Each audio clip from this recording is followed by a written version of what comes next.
Is this the best PS5 controller we got in 2021?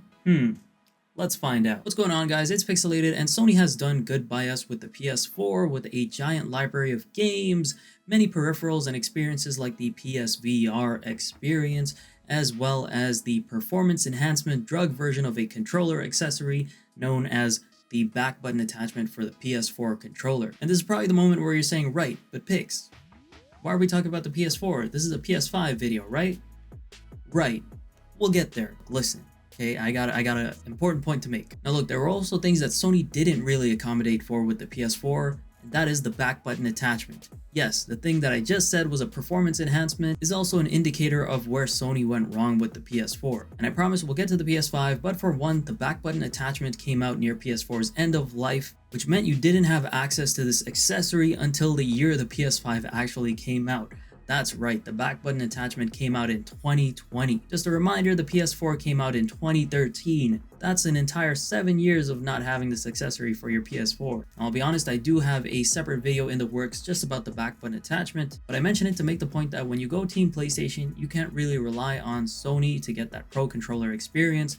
They usually tend to just leave it to third-party manufacturers to get that done, unlike what Microsoft has done with the Xbox Elite controllers. I mean, even Nintendo Switch has a controller in the retail market with 4 paddles on the back. And with the PS5, the trend seems to be continuing, so today we're taking a look at a controller from HexGaming that scratches the itch for those looking for a pro controller experience on their PS5s, and for those who want to close the gap between players on other platforms who have access to the same type of features in a premium controller. The HexGaming PS5 controller not only comes with 4 paddles flush underneath the body to alleviate you of your analog stick and face button swapping duties, it also has a few other nifty features we'll talk about in a moment, but before we get started, make sure to trigger that like button if you happen to enjoy the video at any point, quick scope that subscribe button for more videos, and make sure to throwing knife that noti bell so you don't miss out on future videos. And if you decide at some point that this controller is for you, I've left a link in the description where you can go ahead and customize your own however you like, and get 5% off using my code PIX5. All the details are in the description. Starting with the design, let's do a quick unboxing. Okay, so I really love what they did with the packaging right here. The blue they use is very reminiscent of previous PlayStation packaging like the PS4. Open it up, you get this box. In the box, after 2 layers of packaging, you finally get the controller that you designed, or you did the preset. Here you can see my design with the 4 back paddles. I did a sort of soft pink, white with gray buttons design, white analog sticks, and a graphic on the touchpad, sort of just to pop out. And we'll talk about that in a bit, but this controller also comes with extra thumbsticks hidden away in the packaging, so make sure you do not forget about those. Now the HexGaming controller itself is the exact same shape as PS5's DualSense controller. It uses the exact same innards and probably the exact same shell. Well, I don't know if it's exactly the same. They probably make their own, but the shape is exactly the same. The material is clearly different and you feel it right away as soon as you hold it in your hands. Whatever this outer shell is, it sort of has a matte feel as opposed to the actual DualSense. Let's put it this way. This feels more like the typical plastic you feel on a controller, whereas HexGaming's controller sort of has this matte texture to it. If you've ever rubbed your hand or anything against matte paint, that's kind of what it feels like. So I don't know if this is the exact shell. For whatever reason, I feel like they're taking PS5's DualSense controller. Maybe they're just painting over it, but honestly, I think they might just be making their own shell. Now, the first thing you'll realize as soon as you hold on to this controller is that the texture feels completely different. You don't realize how much of the grip underneath the PS5's DualSense hand grips really makes until you hold a controller without grip texture. Hint, it makes a big difference. Now, I've been using the controller for about a week now, and I'll be honest, once you get used to it, it doesn't really make a difference. But initially, when I held on to this thing, it felt so weird not having that grip underneath the hand grips. I think once you get used to it, it won't really affect performance all that much. I think the hand grip texture is really just sort of a quality of life improvement type of situation. Now, the power button obviously is a different shape. It is also a different design, different logo, everything. Of course, you can't expect them to be using the PS logo unless this was an officially licensed PlayStation product. Instead, they have their own logo. This button is circular, similar to what you would see on a PS4 controller. Now, I designed this controller completely by myself. I decided to go with this colorway mainly because I really do like the fact that the PS5 is white and black, and I actually like the original colorway of the PS5. I even initially thought to just make the colorway the same as the original PS5 DualSense, but then decided, you know what? I have a chance to get something unique, so I'm going to make it a little bit more unique. So as you can see, I kept the white parts of the regular controller except where the touchpad is, and instead of the inner shell being black, I made it white. This way it still matches the PS5, but I sort of have a bit of personalization, a bit of a uniqueness to it that is all my own. Even on the back side, I made the back paddles the same sort of soft pink that you see on the front, and the reason for this is just I like sakura flowers and it gives me sakura flower vibes. I made the little rings inside orange because it gives a nice contrast to the pink. I made the thumb grips white. This is just an attachment I put on for which we'll talk about in a moment as well. I made the buttons all gray as well as the trigger buttons. They're also gray, sort of a nice contrast to the white as well as to the pink, and something that doesn't just stick out a lot and look crazy. However, I chose this custom graphic for the touchpad. It's sort of like this white background with tears through it as if you just got attacked, just to show you that I might be soft looking. This controller might be soft looking, not me. This controller might be soft and nice looking, but there's still a little bit, you don't mess with me. There's still a little bit of fight in this thing. And if you come too close, you try to take advantage, you get cut up. Danger in here. Some thought went into this controller, I'm telling you. Unfortunately though, the white background on this graphic on the touchpad doesn't really match the rest of the controller, so I kind of wish I just went with the white, but you know, once it's done, it's done. This might be something of note for you. On their website, they have preset designs. So this design right here on the touchpad actually has a preset design that covers the entire controller that would actually match it. So if you wanted, you could choose from their preset designs. I would say if you wanted to customize your own like this, don't get one part that is the preset design because it probably won't match exactly whatever color you chose for other parts of the controller. The controller comes with multiple swappable thumbsticks. Some are concave, some are convex. We have a tall concave thumbstick as well as a tall convex thumbstick, and then two short convex thumbsticks. We have two concave thumbsticks already on the controller that match similarly to the concave thumbsticks on a regular PS5 DualSense. They are made of a harder rubber though, and that is something you should take note of because for me, I like using this extension right here that is separate from HexGaming. It's actually from FPS Freak. It's a cheap little nub that you can put on there called, well, my friends and I like to call them accuracy nips. Because this controller came with a tall convex stick, I thought I wouldn't really need to use it, but when I started using the tall convex stick,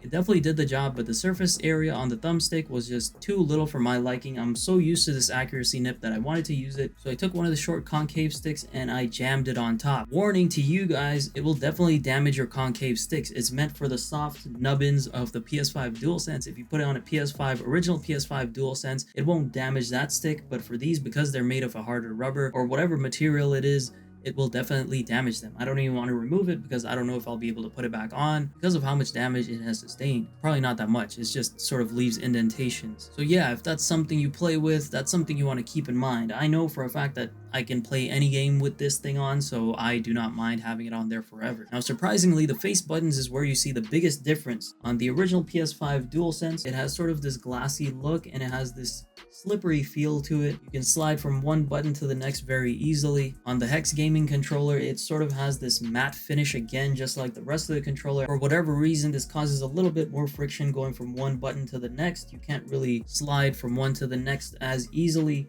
Again, this is not that big of a deal. It's not really hard to slide from one button to the other, but it definitely has a distinctly different feel to it. Personally, I prefer how the original DualSense feels versus the buttons on the HexGaming controller. Some people's opinions might differ. This might be a case-to-case basis. HexGaming decided to go with these type of buttons. However, if you decide to customize your controller with chrome buttons or any other material buttons, there is a chance that they could replicate the same feel on the original PS5 DualSense if you prefer that as well. Again, it's not a big deal. Although I do prefer the original PS5 DualSense, I do not mind these at all. They don't ruin the experience for me or make anything more difficult than it should be. Okay, the design is cool, the colorway is cool, but this is what we're really here for, right? The 4 back paddles. Of course you're here for this, right? I mean, why else would you be spending big coin on a controller if not for a better experience? I mean, the custom design is nice, but that shouldn't be the only reason you're buying a controller at this price point. Now, you might have seen other controllers that offer back paddles on the back as well, but what makes these better is that they're actually reprogrammable. So there's this program button right here. You hold it for 3 seconds. Where's the red light?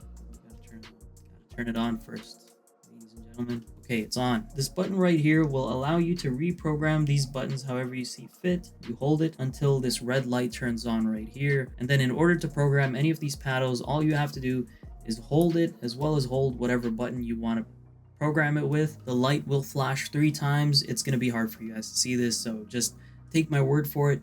And once you do that, you're good to go. That paddle has been programmed. And if you ever want to switch it out again, you can do the same. So once you're done programming, just press the program button again, hold it for 3 seconds, the red light will turn off, and you're good to go. Now this is perfect because there are a lot of controllers out there that once you buy them, you decide what button you want to map the paddles to before you buy them, and then they ship it out to you that way, and then that's the only button you can use with that paddle. Here, it's reprogrammable. You can change your mind a year in and decide you want to use a different layout entirely. You can do that. The downside here is that there are no presets. You can't cycle between presets. The back button attachment on the PS4 actually let you cycle between 3 presets. So if you do want to use the paddles for different functions in different games, you're just going to have to remap them every time. A good strategy for me is that I just map the face buttons on the controller to the back paddles. So anytime I'm playing a game, I can really just use them for anything. Like these paddles come in handy for action adventure games like Ghost of Tsushima or Horizon Zero Dawn. HexGaming offers another option to drastically improve your FPS skills, and that is fast shots. Basically what that does is it reduces the travel distance for both the bottom and top triggers to activate them. So instead of moving 7mm, you have to just move 2mm to activate the R2 and L2 buttons. And the travel distance for the R1 and L1 buttons is reduced from 2mm to 0.5mm. Of course, this is a great advantage if you're going to use this controller just for FPS. However, I decided to opt out of fast shots because what that does is it removes the haptic feedback in the triggers, thereby removing you of that unique experience the PS5 DualSense brings to this generation, especially now that PS5 exclusive and even non-exclusive titles are starting to use the haptic feedback in the triggers, and some of the games are starting to use it practically. For example, in Returnal, if you half press the L2 button, it zooms in on your gun, but if you full press it, it activates the secondary attack on your gun. And in Ratchet & Clank, if you half press the R2 button, it gives you a weak attack with whatever weapon you're using, and fully pressing down the R2 button gives you a much stronger attack. Now, I don't really see how you could do that with the hair triggers with fast shots. Actually, that probably would have been a good experiment, but I kind of wanted a practical controller when I got this. I wasn't really thinking that far ahead. Now that I think about it though. But a good tip for that is when I play FPS games, instead of using the R2 and L2 for aiming and shooting, I use the R1 and L1 buttons. They already have a much shorter travel distance than the R2 and L2. That's a happy compromise in my opinion. Now the feature set of this controller will majorly appeal to people who are into playing online first-person shooters competitively, or if you're on console but want to keep up with the keyboard and mouse warriors on PC, or you just want to up your game. This improved my performance significantly. Being able to aim with the right stick and simultaneously do things like jump, crouch, or the infamous slide cancel, I'm looking at you Warzone, without taking my right thumb off the right stick to aim is the perfect way to play on a controller. And any first-person shooter will tell you this, split-second movements like that are the difference between staying alive and having to restart that Warzone match that you just played 30 minutes in. I know, it sounds pretty painful when I say it like that, doesn't it? The paddles feel great, they feel very responsive. Looking back at the back button attachment and the buttons, the back paddles on the PS4, on the DualShock 4, this is a significant improvement. I can't see myself going back to this anytime soon. And this was something I continued to use even when the PS5 came out for games like Warzone and any other first-person shooter, really. Now, reminiscing about these controllers reminds me of the first time I started using a controller with back paddles on it, which is DualShock 4 with the back button attachment. I know for a fact that if this is the first time you use a controller with back buttons on it, you're gonna feel quite unnatural holding it. You're gonna feel like you're accidentally clicking the back paddles from time to time, and that is completely normal. That's what happened to me when I first started using a controller with back paddles on it. Just know that it takes a little getting used to, but eventually that muscle memory will kick in and you will learn how to hold the controller without accidentally pressing the back paddles. Now that's all good and dandy, and we're getting some significant upgrades here, right? What could the downsides be? Well, here's one issue that I was hoping was considered in the original design of this thing. Unfortunately, it wasn't. And it's that due to the back paddles on this controller, it won't fit on the original PlayStation 5 charging station. Of course, I kind of saw it coming, but I was hoping that maybe, just maybe, they would have took that into consideration and had it designed so that it would still be able to sit on the charging station, but it doesn't. Now, it's not the biggest of deals. Obviously, I can still charge it with the USB-C port, but from an aesthetic standpoint, it would have been perfect for me. The next real nitpick that I have with this controller is that the two inside paddles sort of feel like they're a little too far from my fingers, And that's just because I sort of have to reach out like this to press on them. It doesn't feel entirely comfortable or intuitive. It sort of feels like I'm forcing myself to go there. Coming from two back paddles, it is a little bit of an adjustment, and some controllers, they'll have the paddles over here, so you can just press on them with 4 buttons instead of using the same 2 buttons to reach out and press on these. And that's really it for the downsides. I don't really have any other complaints with this. Maybe, just maybe, that any white background they use on graphics should be the same white that they're using for the rest of the controller, just so in case people want to customize certain parts with certain graphics, they end up matching. Finally, this leads us to gaming and how my experience was with this controller while gaming. And well, to be honest, it was quite a game changer.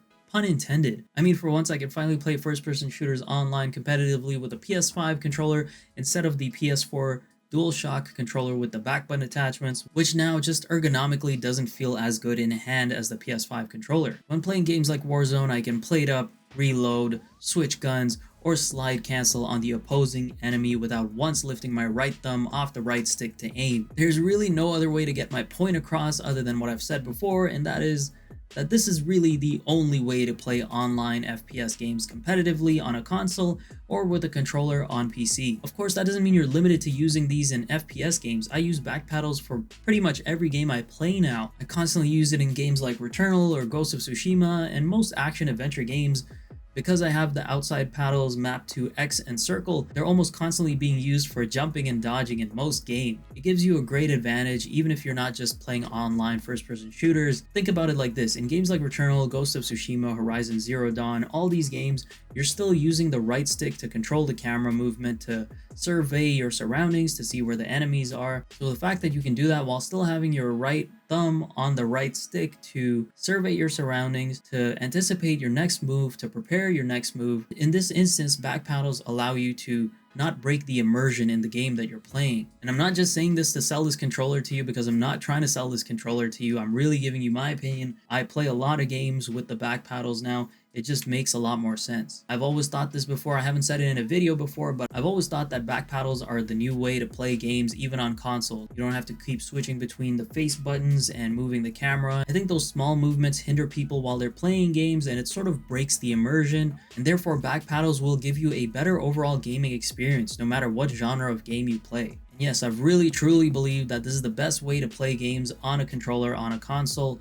not just for first-person shooters. However, that's just another tangent that I can go on a later date, because it would go on for way too long. So okay, we've covered the design, the functionality, how this controller actually plays out with games, but is this controller really for you? Well, to cap this off and to really figure this out, let's take a look at the price. Now, the price for this controller varies widely, but the range that it's in does not, and that range is premium. That's right, no matter how you try to bring the price down, this thing is in the premium price range no matter what. Starting from $200 for the standard black controller with 4 remappable back buttons, going all the way up to $299 for a fully customized controller with a preset print on it, as well as fast shots digital button triggers included. The cost of this controller right here, the way I customized it without including the fast shots triggers, ended up being around $275. Thankfully they sent it to me, because I probably would not have spent that kind of money on a controller. Now ultimately, this is a high enough price even for me that I wouldn't get this because of that price, and while I do feel like eventually, if the price didn't come down, that I probably would have bought a similar controller, if not this controller right here, you can rest assured that at least you're getting a very good quality product. And it makes it difficult for me to recommend this to just a casual gamer who doesn't play games that often,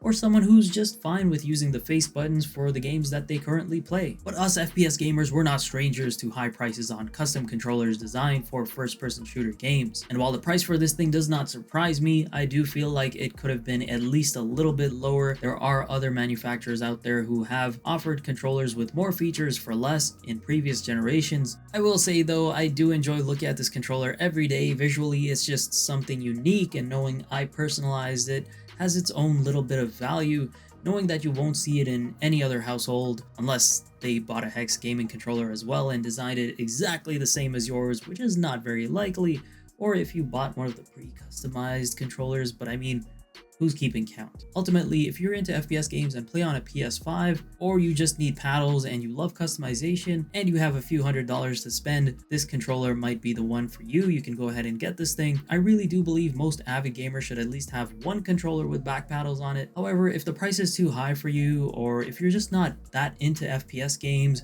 you see your friends playing Warzone and you're like, it's not that serious, bro, and you're just content with playing the games that you already play with the face buttons, there really is no reason for you to spend crazy amounts of money on a controller like this. Let me know what you guys think about the HexGaming Ultimate Controller for PS5 in the comments. Do you think you would get this for yourself? Do you think it's a little overpriced? Do you know someone who would get it for themselves? Either way, I've left a link in the description. Don't forget to use my code PIX5 for 5% off if you end up buying this thing. If you do, leave it in the comments also. I'll catch you in the next one. Pixelated is the ultimate.